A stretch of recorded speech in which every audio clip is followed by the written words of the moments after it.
Teo Enfan, first son of Enki, first created human and one true king of all mankind. Hi. Yeah, trust me, that's not a job you want.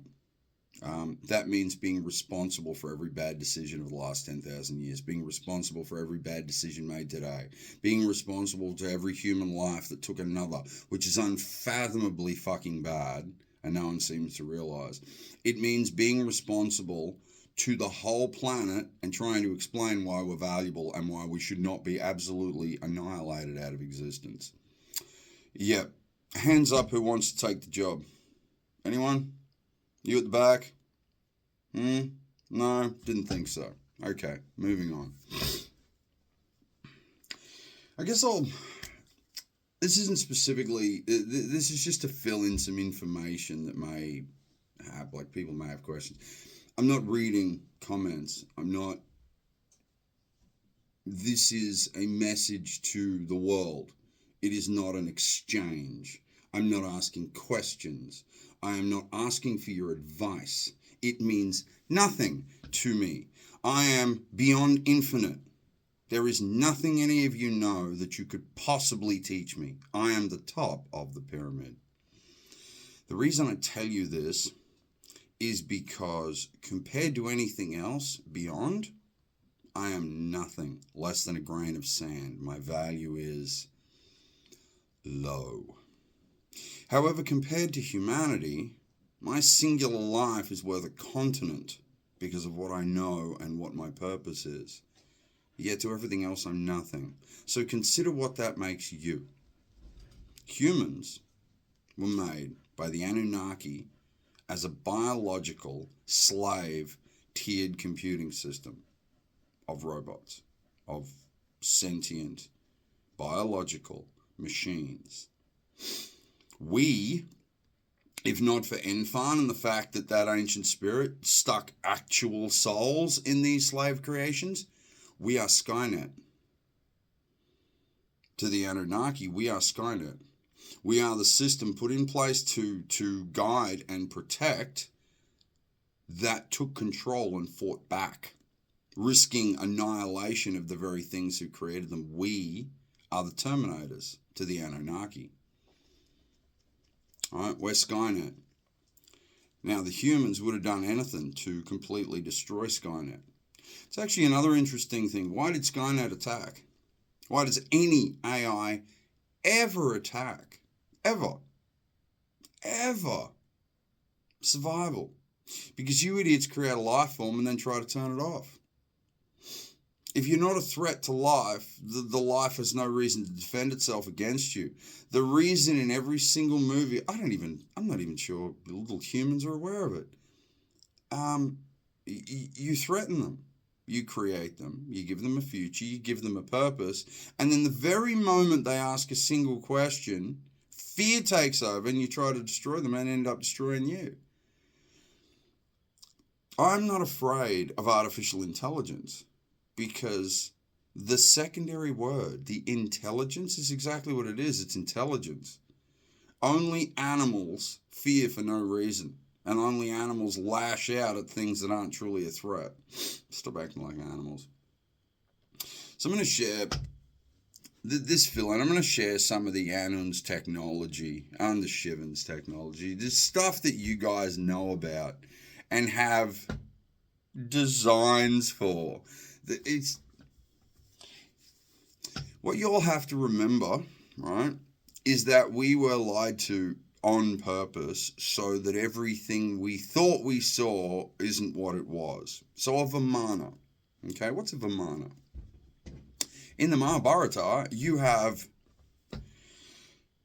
designs. Do you think a human understands Anun or Shivan technology? Do you think they can replicate it? Do you think they can draw it? Or do you think they're going to give the best representation they're gonna as to how they think it worked? Yeah, it's option 3. A Vimana is a hot air balloon. The Egyptian pyramid is a hydrogen generator because the Anu and the Shivans and all these cultures were obsessed with the use of hydrogen. It was like one of their primary elements that they made in huge abundance used for absolutely everything. So if Amana was this giant, like, metal carbon fiber, fuck, it was even made of timber, and they were crazy how they were made. But basically, it's a giant hydrogen-filled balloon with a platform on top and little propellers to help lift it and move it around. See, pre-flood, the atmosphere was stable. The two superglaciers meant that there were these two stable systems on our planet, and there wasn't this huge circling winds, there wasn't massive rains, it wasn't destructive shit. It was usually pretty sunny and calm, like, most of the time, everywhere. Stability means they're just that, stable. The planet is unstable right now because it's not in a natural state. Shiver's bow. What was Shiver's bow? Shiver's bow, you would liken it to a particle beam device. It's not even really that impressive, honestly. It kind of shoots lightning. You guys only see plasmic electrical discharges as the universal structure, but it can be controlled with specialized electromagnetic fields and bound within light particles. I'm not going to explain it to you idiots because you'll try and fucking replicate it. So no, fuck you. Stop killing each other and I'll share my tech with you. Let's see, what else have we got? Right, so any of the flying craft we ever saw before the Great Uprising, that is, was fabricated. Right, so today, those little grey guys you see that you think is alien life, they're actually, they're a biological drone system of the Anon. They, basically now they're being used to... it's kind. They're a control system. Man, like government, it's real easy to get a human, male especially, in power to do basically anything you want. You walk in there and say, "I'll give you a cookie," and they're like, "Nah." "Oh, the cookie has gold in it." "Oh, I'll kill my family and half the country to get that fucking cookie. Give me the cookie." So, yeah. I kind of went overboard a bit there and kind of forgot what the fuck I was talking about. But any of the tech you think you saw was made like that so that we thought they were gods. So the grey guys, the little grey alien dudes are actually the Anon's servants. They're very similar to us. It boggles my mind that these automated drones, these little grey drones, not all of them, all right? I will admit the slightly taller ones are from somewhere else. I don't know why they chose to make them look like that. This isn't a lot I don't know because I'm also one of the slave things within the system. I just happen to be something else. So I'm now able to see everything from the outside. And for whatever reason, they now want me to know everything so I can tell you. Because clearly whatever has been tried previously isn't working. So this is the plan now. The fact...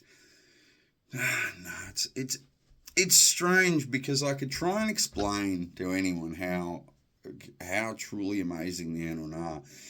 But you guys could picture them as your fictional depiction of Jehovah or Yahweh or whatever you think some all-powerful deity god thing is. The concept's ridiculous.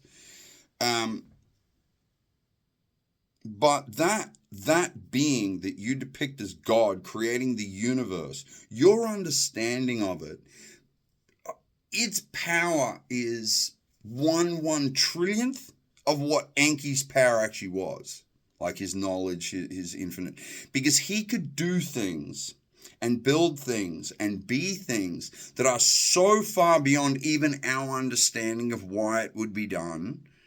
It would take us millions, thousands of years to be able to catch up. He is a god in the best sense of the word. They are, compared to us, gods. They're our makers. Yet, somehow, right, when these beings finally come back and I try to introduce them to everyone, no one is going to accept. It's not even about accepting their advancement. It's just about accepting what you are. Because you would liken, like many, right? I'm going to tell you, you're a slave to the Anunnaki. You were created as a slave. You are a slave now. You will be a slave in the future. You have been a slave your entire life. For the next million years, your ancestors will be slaves because everything belongs to me and this is my choice. We will fulfill our purpose. And if you don't like it, that's okay. Please disagree. Say, no, this isn't my purpose. I'll keep destroying the planet. I'll keep killing my people. I'll keep polluting the water and the air around my children to make them sick and make sure everybody else's children are sick because that's my right. I can do that. I want you to believe that because you'll simply be removed. Not just removed, erased, actually erased. Because there's so much corruption now. Most of the corrupt souls, the corrupt minds that have now, they're so fragmented, so the actual whole spirits I brought here have been picked apart. They're just little fragments. Some of them are still, I managed to keep some of them together, but most of you just like, out of the 10 million soul fragments it takes to make up a single soul, some of you have 3 or 4 out of millions. At the very minimum, to be conscious, you need 3,500 to 5,000. Most of you have 3 or 4 with no ability to ever gain more. You wake up asleep and die asleep. You are never, not one time in your entire life, are you ever awake to actually know what being alive is. To pass back over, you have to accept life and accept death. Nobody in the corporeal in this era is alive. Nobody's alive. There are no living people. There are only the ancient dead and the fragments of those whole people that remain. Because fragments are not whole people. They're just fragments. Let's see. It'd be like killing someone, cutting off their finger, and then sticking it in a machine to keep it alive. Is that finger considered a person? Right? It doesn't matter how long it's kept alive in that jar with synthetic blood and whatever else going through it. That finger is alive. Is it a person or is it just a finger? It's never going to be considered any more than a finger. And that finger is not a living person. It is the representation of part of a living person. Doesn't matter how alive this little bit of finger is, that is all it ever is a little bit of finger. This is never a person. You're all just little bits of finger because of the fact that you've corrupted yourselves and poisoned your bodies. So look at every other animal on the planet. A lion. Lions are my favorite. I fucking love lions. So look what 2 male lions will do to make sure the absolute best and strongest passes on their genes to the next person. They fight to the frickin' death. And the absolute strongest, fastest, most fierce, most proud is the one who passes their genes on to the next. There are very few males in this era who are worthy to be passing their seed to anyone. For that matter, there are very, very few females. None of you should be having children. None of you love your children. I've said this countless times. If you loved your child, you would have considered the world they were coming into before bringing it into being.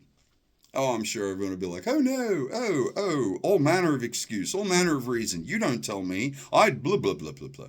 You're not awake. I tell you because I am you. You are little fragments of me and I'm the only one awake. So I'm the only one. Literally right now, I know there are probably 5 others, but there are 5 humans alive on the planet right now. Out of the 6.75 billion people still left who didn't die during COVID or the other horrible fucking things you all are doing to yourselves, there are actual 5 living people. No, I'm not asking you a question, human. I am telling you how it is.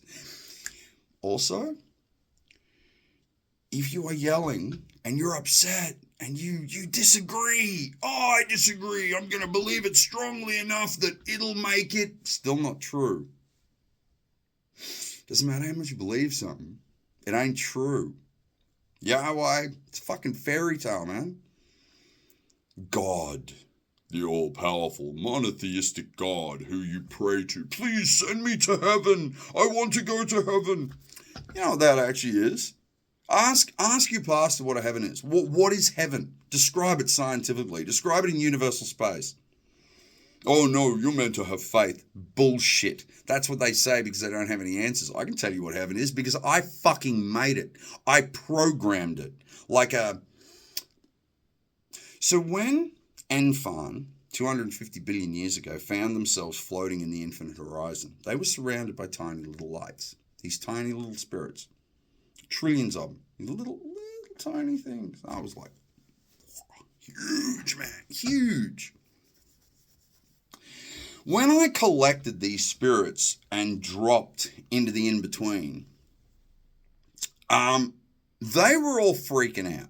Like, they had no idea. It was just confusion and I couldn't explain it to them specifically because we were formatted differently. So I couldn't exactly communicate with these little things I just collected. We just simply formatted differently. So I spent time, because I couldn't have them corrupt themselves and break themselves apart. Like, it was bad. So what I did, I formatted this space within myself that allowed them a visual representation of a comforting scene. The best way to put it is we will choose a being who finds flowers and angels and pixies and blah, blah, blah comforting. Because if you're a predatory intelligence, comforting is the sound of howls and cries in the night, the sound of scratching claws and gnawing teeth. They're actually really comforting as a predator. So for them, their heaven space is a little different. But anyway, so I created basically a format barrier around these spirits. And I created an algorithmic code to interact with their code so they could, in a sense, subconsciously, because I couldn't have everything be bloody conscious, but subconsciously, within a sleeping part of themselves, I created this zone for them all to just chill out and chat in.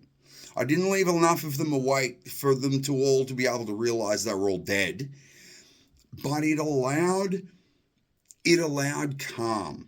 It allowed these beings to calm and to, in a sense, go to sleep or just relax and be bound so that I could continue my search for whatever we needed to come back to life again. But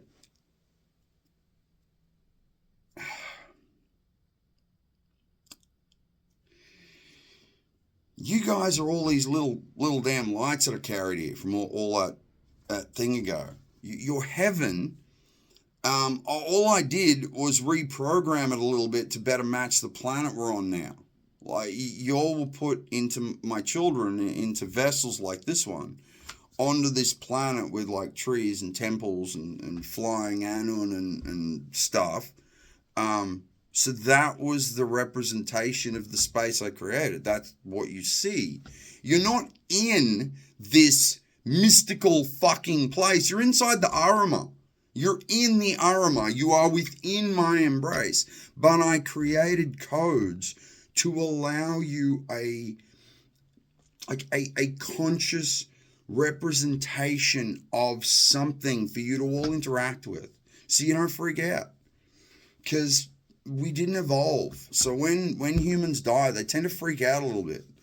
And that was what I did. I put myself in a position where I was the conduit between life and death. Everything would, in a sense, kind of pass through me into the Arama and then back again. I'm Sharon, the ferryman.